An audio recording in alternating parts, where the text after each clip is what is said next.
Yesus datang untuk mengubah jalan hidupku.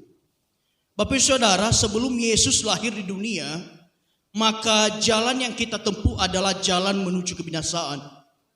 Tapi ketika Yesus lahir ke dunia, Dia memberikan tuntunan bagi kita untuk boleh mengambil jalan keselamatan. Ketika manusia jatuh ke dalam dosa, maka sudah pasti jalan yang ditempuh adalah jalan menuju kebinasaan. Tapi setelah Yesus lahir di dunia, Tuhan menawarkan satu jalan. Tuhan berkata, akulah jalan, akulah kebenaran, dan akulah hidup. Jadi Bapak Ibu, kita boleh berada di tempat ini hari ini, semua karena kemurahan Tuhan, semua karena kita sudah menemukan jalan hidup yang sesungguhnya. Amin. Kita baca satu ayat Bapak Ibu. Lanjut. Kita baca ayat ini Bapak Ibu sama-sama. 3, 2, ya. Dan karena diperingatkan dalam mimpi supaya jangan kembali kepada Herodes, maka pulanglah mereka ke negerinya melalui jalan lain. Bapak Ibu Saudara, ini merupakan peristiwa atau cerita orang Majus. Ketika mereka datang untuk mencari Yesus dan menemukannya, ketika mereka berencana untuk kembali, maka Tuhan muncul dalam mimpi kepada mereka dan memperingati mereka supaya tidak lewat jalan yang mereka lewati sebelumnya. Next slide selanjutnya. Siapa orang Majus Bapak Ibu? Orang Majus adalah orang yang dari timur mencari dan menemukan bayi Yesus. Bapak Ibu Saudara, orang Majus bukan orang yang percaya Tuhan. Orang Majus bukan ahli Taurat, tapi mereka ahli perbintangan. Tapi mereka memiliki satu kerinduan untuk mencari Yesus. Mereka dituntun oleh bintang timur, dan sampai mereka menemukan Yesus itu dikatakan mereka bersukacita menemukan bayi Yesus. Bapak Ibu Saudara, kita semua di tempat ini, apakah kita bersukacita kita merayakan Natal di tempat ini? Amin. Bukan hanya sekedar pesta yang kita lakukan, tapi terlebih dari itu kita boleh berbangga, kita boleh bahagia, karena yang utama adalah Yesus telah lahir bagi kita. Saya tidak peduli mau Kristen dari lahir, Kristen 10 tahun yang lalu, bahkan mungkin Kristen baru hari kemarin. Tapi yang paling penting, poin paling penting adalah kita semua di tempat ini sudah terima Yesus sebagai Tuhan dan Juru Selamat. Bapak Ibu, karena saya mengerti kita semua di tempat ini, kita mengerti makna Natal. Amin. Natal itu bukan sekedar pesta yang mewah, bukan pesta yang wah, tapi dari maknanya adalah Yesus lahir 2000 tahun yang lalu. Kalau kita tarik benang kehidupan ke zaman yang sekarang, adalah Yesus lahir kepada setiap pribadi. Mungkin 2000 tahun yang lalu Yesus telah lahir, tapi bagi Bapak Ibu mungkin 10 tahun lalu Yesus baru lahir di hati kita. 5 tahun yang lalu, 1 tahun yang lalu Yesus baru lahir di hati kita. Nah, itu yang penting, bukan acaranya Bapak Ibu, tetapi maknanya Yesus boleh lahir di hati kita. Bapak Ibu, setelah orang Majus mencari, menemukan bayi Yesus, dan mereka bersukacita, maka mereka memberi persembahan yang terbaik. Haleluya. Bapak Ibu, saya percaya di tempat ini semua datang membawa persembahan terbaik untuk Tuhan. Yang membawa persembahan terbaik katakan amin. Yang saya maksud bukan persembahan saudara berupa uang. Yang saya maksud bukan persembahan saudara nanti bawa ke depan segenggam uang dan taruh di kotak persembahan. Bukan itu. Tapi hidup Anda, hidup saya yang memuliakan Tuhan, itu adalah persembahan yang terbaik. Kalau orang Majus boleh membawa persembahan emas, kemenyam dan mur, saat ini saudara, Tuhan tidak berkata bawa emas, bawa kemenyam dan bawa mur. Tapi yang paling terpenting adalah kita bawa hidup kita. Kita berkata, Tuhan, inilah hidupku yang mau kupersembahkan bagimu Tuhan. Saya berikan yang terbaik. Saya mau datang, saya mau duduk dia mendengar Tuhan berbicara, dan saya percaya Tuhan disenangkan lewat hidup saya. Itu yang terpenting, bukan persembahan yang lain. Dikatakan di sini memberikan persembahan yang terbaik. Bapak Ibu Saudara, siapa yang masih punya kebiasaan kalau Natal nuntut jatah baju baru? Ini baju ini Bapak Ibu Saudara, ini 3 tahun, 4 tahun yang lalu, 3 tahun yang lalu, dan saya masih pakai. Juga jas ini semua yang lama-lama, gak ada yang baru Bapak Ibu. Tapi kalau Bapak Ibu Saudari berkati mau beli baju baru, juga gak masalah. Tapi esensinya Natal itu bukan baju baru, amin. Natal itu esensinya bukan nastar nenas, bukan kue lapis Surabaya, dan banyak hal lain lagi. Saya pernah kaget ditanya begini sama orang di seberang, Bapak Ibu. Dia bilang ke saya, "Pak, tidak rayakan Natal kah? Kok gak ada kue?" Saya bilang, "Hah? Gak rayakan Natal kah Pak? Kok gak ada kue di rumah?" Saya bilang, Natal itu bukan harus ada kue di rumah, tapi Natal itu adalah bagaimana kita bawa diri kita menyambut dan menghargai kehadiran Tuhan Yesus. Amin. Lanjut Bapak Ibu. Mereka mengubah jalan pulang mereka setelah bertemu Yesus dan diperingatkan Tuhan dalam mimpi. Bapak Ibu Saudara, seberapa kita malas untuk mengubah jalan hidup kita. Malas untuk mengubah gaya hidup kita. Karena kita sudah kebiasaan melakukan sesuatu, maka yang cenderung kita lakukan adalah kita melakukan seperti yang kita lakukan sebelumnya. Bapak Ibu, orang Majus datang dari timur sampai ke Bethlehem, mereka sudah punya trek yang sudah hafal sebelumnya, dan itu akan lebih mudah ketika mereka harus pulang kembali. Tapi ketika Tuhan peringatkan mereka di dalam mimpi, mereka memutuskan untuk lewat jalan lain, sekalipun jalan lain itu tidak tentu, sekalipun jalan lain itu mungkin tidak enak, tapi mereka mau taat ketika Tuhan peringatkan mereka dalam mimpi untuk ambil jalan lain. Bapak Ibu Saudara, ada saatnya Tuhan minta kita ambil jalan lain dalam hidup kita. Ada saatnya Tuhan minta kita untuk berubah dari kebiasaan kita selama ini. Ada saatnya Tuhan berkata, engkau harus keluar dari zona nyamanmu karena ada sesuatu yang baru yang saya sediakan bagi kamu.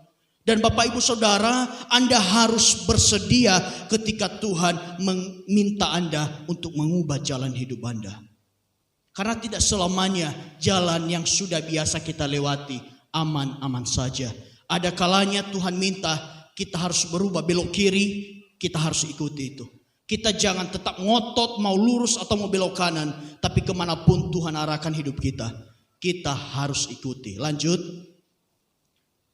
Bapak Ibu, Paulus adalah salah satu yang dipaksa mengubah jalan hidupnya ketika perjalanan ke Damsyik. Kalau kita lihat Bapak Ibu lanjut, Paulus mengalami kebutaan selama 3 hari setelah ia bertemu dengan Yesus. Bapak Ibu Saudara, siapa yang gak tahu Paulus? Namanya sebelumnya adalah Saulus. Dia adalah orang yang jahat. Dia adalah orang yang menganiaya orang Kristen. Dia sangat benci dengan Yesus. Dia sangat sangat tidak suka tentang ajaran tentang Yesus. Dia berusaha menghalangi Injil untuk diberitakan. Tapi ada saatnya Tuhan izinkan sesuatu terjadi dalam hidupnya. Ketika dia sedang dalam perjalanan ke Damsyik, ketika dia sedang mau mencari orang Kristen untuk dibunuh, untuk dianiaya, Tuhan izinkan dia mengalami sesuatu yang luar biasa. Bapak Ibu, apa yang dialami Paulus? Ketika dia lagi perjalanan ke Damsyik, lagi berkuda Bapak Ibu Saudara, dia jatuh rebah ke tanah, dan setelah jatuh, dia mengalami kebutaan selama 3 hari. Dia berusaha membuka matanya dan dia tidak bisa melihat apa-apa. Dan dia hanya mendengar Tuhan berbicara, mengapa engkau menyakiti aku, hai engkau Saulus. Bapak Ibu Saudara, saya katakan Paulus ini bukan hal yang biasa Tuhan lakukan untuk dia. Kalau saat ini Tuhan masih berikan kesempatan kepada kita untuk berubah, maka kita hargai itu, kita lakukan. Tapi apa yang dialami Paulus bukan sesuatu yang biasa. Tuhan paksa dia mengubah jalan hidupnya. Jalan hidupnya yang pertama adalah bagaimana dia menganiaya orang Kristen. Bagaimana supaya ajaran Tuhan tidak keluar. Bagaimana orang Kristen ditangkap, dibunuh, bahkan dia berandil dalam membunuh Stefanus. Tapi dalam waktu sekejap Tuhan bisa ubahkan itu semua. Bapak Ibu, apa sih yang dimaksud dengan kebutaan? Coba Bapak Ibu tutup mata deh.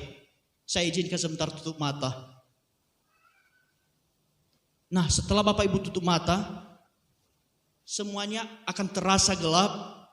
Dan kalau Bapak Ibu raba kiri kanan, itu nggak kelihatan, bisa salah jalan. Bapak Ibu, itu yang dialami Paulus. Selama ini dia hanya melihat mata jasmaninya. Dia hanya melihat orang Kristen sebagai musuh. Dia hanya melihat Yesus sebagai musuh bebuyutan. Tapi Tuhan izinkan dia kehilangan penglihatan.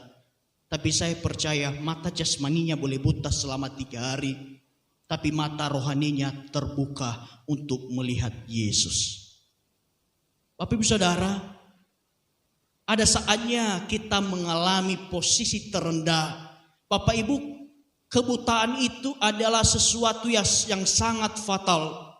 Mungkin kalau patah tangan, patah kaki masih bisa melihat, itu masih oke. Tapi kalau yang namanya sudah buta, berarti kita berada di posisi paling rendah dalam kehidupan kita. Yang tadinya bisa melihat sana sini, yang bisa melihat banyak hal, kita bertindak sesuai dengan apa yang kita lihat. Tiba-tiba Paulus kehilangan penglihatannya, Bapak Ibu Saudara. Dan saya percaya pada saat dia sedang buta, dia sedang tidak bisa melihat apa-apa, yang hanya dia lihat adalah Yesus. Di dalam kebutaan jasmaninya ada Yesus yang bisa dia lihat secara pribadi. Dan akhirnya selama 3 hari dia buta. Disitulah Tuhan ubah jalan hidupnya. Dari orang yang menganiaya orang Kristen, jadi orang yang mengasihi Tuhan luar biasa. Bapak Ibu Saudara, mungkin kita di tempat ini boleh bercerita satu sama lain. Bagaimana dulu Tuhan temukan kita. Bagaimana Tuhan ubah jalan hidup kita. Semua kita punya cerita. Paulus juga punya cerita bagaimana Tuhan mengubah jalan hidupnya dalam waktu 3 hari. 3 hari dia tidak bisa melihat apa-apa. 3 hari 3 malam dia tidak bisa makan. Karena apa? Dia kehilangan pengharapannya. Dia kehilangan segala sesuatu yang bisa dia lihat. Dan pada saat itu hanya dia dan Yesus. Bapak Ibu Saudara, ada saatnya Tuhan akan buat kita tidak bisa mengalami yang lain. Bahkan samping kiri kanan kita mungkin tidak bisa menolong kita. Maksudnya Tuhan apa? Tuhan izinkan itu terjadi supaya engkau mengalami waktu yang indah hanya engkau dengan Tuhan. Kalau dia masih bisa melihat, dia masih punya tenaga, dia bisa melakukan apa saja. Tapi pada saat itu benar-benar hanya dia dan Tuhan. Selama 3 hari saya percaya dia mata rohaninya terbuka dan dia melihat kebesaran Tuhan sehingga dia memutuskan untuk mengubah hidupnya. Apa yang dialami Bapak Ibu? Lanjut. Paulus berubah dari benci jadi mengasihi Yesus. Kita baca satu ayat ini Bapak Ibu.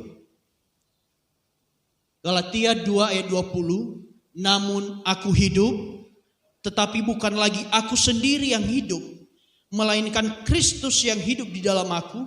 Dan hidupku yang kuhidupi sekarang di dalam daging adalah hidup oleh iman dalam Anak Allah yang telah mengasihi aku dan menyerahkan dirinya untuk aku. Bapak Ibu Saudara, sebelum Paulus mengalami kebutaan, hatinya tidak pernah tersentuh oleh kasih Tuhan. Paulus hidup hanya untuk membenci Tuhan Yesus. Paulus hidup hanya untuk membenci orang Kristen.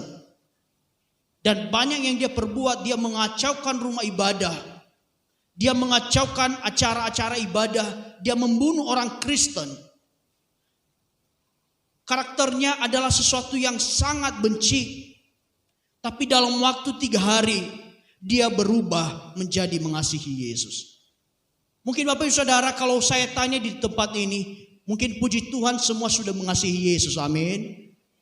Tapi saya percaya Bapak Ibu, 1 atau 2 di antara kita pernah mengalami yang namanya Pak Gembala datang ke rumah, ayo ikut Tuhan, tetap gak mau.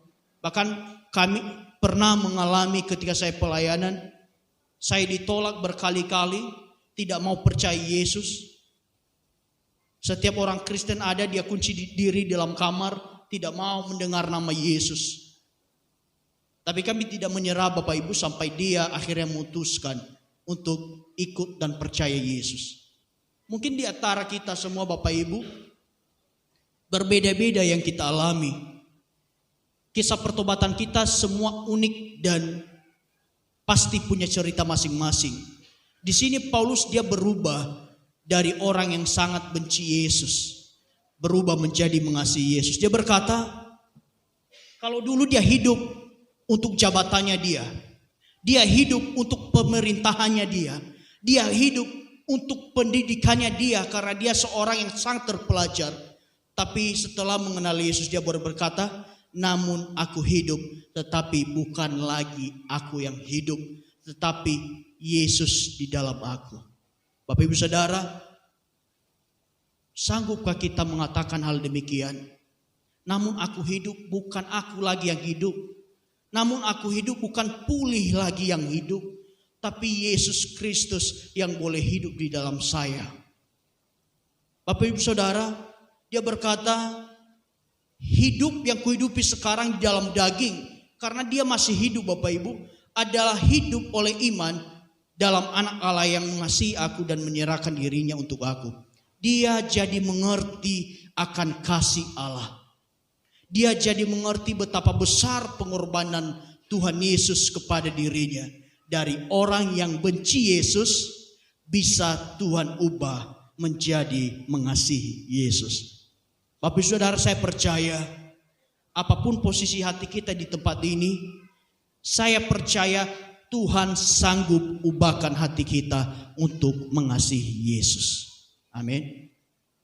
Apapun yang kita alami, terlepas ada mungkin yang kecewa terhadap pendeta, ada yang kecewa terhadap gereja, mungkin ada yang kecewa sesama jemaat.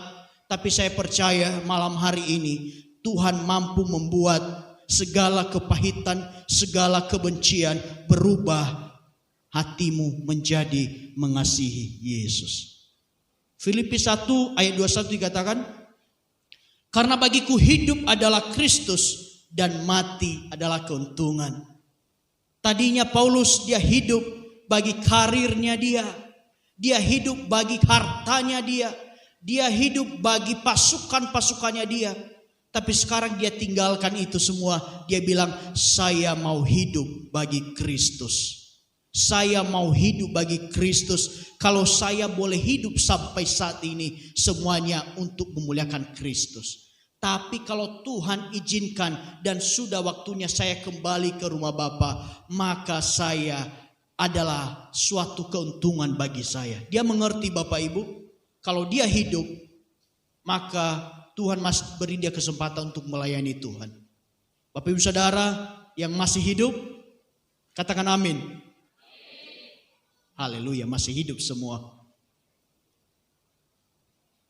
Kan siapa tahu saja kan, tiba-tiba lagi duduk, lagi diam, sudah berangkat. Tapi puji Tuhan semua masih hidup. Itu artinya Bapak Ibu, kalau Bapak Ibu semua masih hidup, pakai hidupmu untuk memuliakan Tuhan. Amin. Jangan pakai hidupmu untuk kejahatan.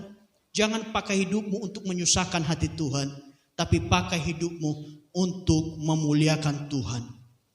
Karena apa? Karena ketika saatnya kita mati, maka mati itu adalah satu keuntungan. Kenapa satu keuntungan? Karena kita ada jaminan keselamatan di dalam Kristus. Kita bersyukur Bapak Ibu, kita semua di tempat ini boleh berada di sini merayakan Natal bersama-sama karena dasarnya mengasihi Tuhan. Amin. Yang kedua Bapak Ibu, lanjut. Kedua, tujuan hidupnya berubah. Kita baca Kisah Para Rasul 9 ayat 1, 3, 2 ya. Sementara itu berkobar-kobar hati Saulus untuk mengancam dan membunuh murid-murid Tuhan. Tujuan hidup Paulus tidak lain dan tidak bukan adalah bagaimana orang Kristen menderita. Tujuan hidup Paulus adalah dia mencari orang Kristen. Sama Bapak Ibu, kalau zaman dulu kita hidup di zamannya Saulus, maka kita ini adalah kategori orang yang diincar oleh Paulus. Dikatakan di Kisah Para Rasul, hatinya berkobar-kobar untuk mengancam dan membunuh murid-murid Yesus. Mengancam dan membunuh murid-murid Tuhan. Itu adalah tujuan hidupnya.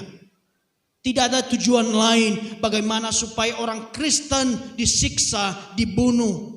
Tapi di Filipi 3 ayat 14 dikatakan, dan berlari-lari kepada tujuan untuk memperoleh hadiah, yaitu panggilan sorgawi dari Allah dalam Kristus Yesus. Tujuan hidupnya berubah Bapak Ibu. Tadi pertama, ketika Tuhan sudah mengubah jalan hidup seseorang, maka saya percaya pertama dia akan berubah dari benci menjadi mengasihi Yesus. Yang kedua, tujuan hidupnya berubah. Kalau tujuan hidup Paulus full duniawi, tapi setelah dia mengalami perjumpaan dengan Tuhan, dia mengalami perubahan tujuan hidup. Sekarang tujuannya adalah bagaimana dia mendapat panggilan sorgawi. Kalau yang pertama bagaimana dia mendapatkan nama, bagaimana dia dipuji, bagaimana dia disanjung. Tapi semuanya itu setelah berlalu, dia sadar bahwa hanya satu tujuan hidupnya adalah untuk menerima panggilan sorgawi. Lanjut. Bapak Ibu boleh baca di depan. Ketiganya adalah kebanggaannya berubah. Saya percaya orang Kristen yang sudah terima Yesus, kebanggaannya pasti berubah. Apa yang dibanggakan selama ini pasti berubah Bapak Ibu. Filipi 3, 7-8 dikatakan, tetapi apa yang dahulu merupakan keuntungan bagiku, sekarang kuanggap rugi karena Kristus. Malahan segala sesuatu kuanggap rugi karena pengenalan akan Kristus Yesus Tuhanku lebih mulia daripada semuanya. Oleh karena dialah aku telah melepaskan semuanya itu dan menganggapnya sampah supaya aku memperoleh Kristus. Bapak Ibu, yang dibanggakan dulu, boleh ke slide selanjutnya. Yang dibanggakan dulu bukan Yesus Bapak Ibu. Masih bisa kebaca ya? Kecil ya. Ini adalah dulu yang dibangga-banggakan Paulus. Dia ikut terlibat pembantaian Stefanus. Dia membuat malapetaka di tempat ibadah. Dia menganiaya para pengikut Yesus, memburu para pengikut Yesus, menerobos masuk ke rumah ibadah, dan banyak hal lain yang dilakukan. Itu dulu adalah kebanggaannya. Mungkin Bapak Ibu kalau saya tanya, apa yang menjadi kebanggaan kita? Mungkin 1, 2, 3, 4, 5 kita bisa urutkan. Kita bisa tulis, saya bangga karena mungkin saya punya rumah yang besar. Saya bangga pencapaian saya karena pekerjaan saya sekarang sudah sangat tinggi. Gaji saya sudah sangat besar. Saya bangga karena saya punya mobil. Saya bangga karena saya punya ini dan punya itu. Begitu juga yang Paulus alami. Sebelum kenal Tuhan, ini adalah daftar kebanggaannya. Dia adalah orang Yahudi, orang terpelajar, orang yang paham sekali ahli Taurat, orang yang sangat kuat didikannya tentang agama. Itulah yang dibanggakan Paulus. Tapi setelah dia kenal Yesus, dia berkata di ayat sebelumnya, tapi apa yang dahulu merupakan keuntungan bagiku, sekarang kuanggap rugi karena Kristus. Bapak Ibu, mungkin yang jualan yang jualan. Ketika dulu engkau mengurangi timbangan 1 ons, engkau merasa bangga karena untung. Tapi setelah kenal Yesus, engkau mengerti ternyata saya mengurangi timbangan itu adalah kerugian bagiku, karena itu adalah kekejian bagi Tuhan. Sebelum kenal Tuhan, kita menggosipkan yang satu dengan yang lain. Itu merupakan kebanggaan tersendiri bagi diri kita. Tapi setelah kita kenal Tuhan, kita mengerti bahwa menggosipkan orang lain adalah tidak baik. Mungkin dulu kita menipu harga barang. Itu adalah satu kebanggaan karena kita berkata itu untung bagi saya. Harusnya untung saya cuma 2.000 Pak. Tapi karena saya melakukan ini dan itu untung saya jadi 5.000. Saya untung banyak Pak. Tapi saya percaya setelah engkau kenal Yesus, engkau berubah dan engkau menganggap apa yang kulakukan dulu itu adalah keuntungan. Sekarang ku anggap rugi karena saya sudah bertemu Yesus dalam hidup saya. Bapak Ibu, saya mungkin tidak bisa sampaikan satu persatu apa yang dulu jadi kebanggaan Bapak Ibu. Apa yang menjadi kehormatan Bapak Ibu. Kalau dulu saya bangga Pak, saya setiap bulan saya bisa closing 100 juta, 200 juta. Dulu saya bangga Pak, karena saya bisa jual mobil, bisa ini, bisa itu. Saya bangga Pak, karena berkat usaha saya, anak saya bisa sekolah, bisa ini, bisa itu. Saya bisa makan di tempat mahal, bisa makan di restoran mahal. Tapi saya percaya setelah Bapak Ibu kenal Tuhan, Paulus berkata, malahan segala sesuatu kuanggap rugi karena pengenalan akan Kristus Yesus Tuhanku lebih mulia dari semuanya. Oleh karena dialah aku telah melepaskan semuanya itu dan menganggapnya apa? Sampah.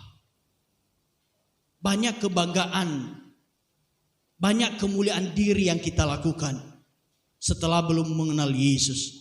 Tapi akhirnya setelah kita mengenal Yesus, kita jadi sadar bahwa pengenalan akan Yesus adalah lebih dari segala-galanya. Bapak Ibu, saya mau katakan kepada Bapak Ibu, alasan satu-satunya Bapak Ibu semua boleh berbangga adalah karena Bapak Ibu punya Yesus. Amin. Tuhan berkata engkau bisa punya segalanya, tapi engkau akan kehilangan nyawamu. Tapi kalau engkau punya Yesus, berarti engkau punya segalanya. Engkau bisa punya rumah, engkau bisa punya uang, punya mobil, punya itu. Pada suatu saat, kalau engkau tidak punya Yesus, engkau akan kehilangan semuanya itu. Tapi saya percaya kita semua di tempat ini, kita adalah orang-orang yang punya Yesus di atas segala-galanya. Biarpun yang lain kita kehilangan, tapi selagi Anda masih punya Yesus, maka saya pastikan kepada Bapak Ibu, kalau engkau punya Yesus, engkau berarti punya segala-galanya. Amin. Jangan sampai kehilangan Yesus dalam hidupmu. Bapak Ibu, apakah kita mau berubah? Next. Mungkin pertanyaan ini untuk kita semua malam hari ini. Maukah kita berubah dari kebiasaan lama kita dan Tuhan sedang bawa kita untuk mengenal Dia lebih lagi? Maukah kita berubah dari cara hidup kita yang lama, sekarang cara hidup di dalam Yesus Kristus? Maukah kita merubah kebiasaan buruk kita, sekarang Tuhan berikan kebiasaan yang baik? Bapak Ibu Saudara, ketika manusia jatuh di dalam dosa, maka gambar dan rupa Allah itu tercoreng, hancur, hilang dalam diri manusia. Maka Yesus harus datang ke dunia, dia harus lahir sebagai manusia. Kalau pertanyaannya Bapak Ibu, kenapa Yesus harus lahir sebagai manusia? Karena yang ditebus manusia, maka dia harus lahir sempurna sebagai manusia 9 bulan 10 hari. Dia rela datang ke dunia untuk menebus kita.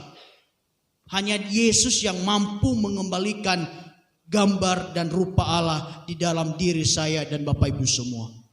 Jadi Bapak Ibu, apakah kita mau berubah?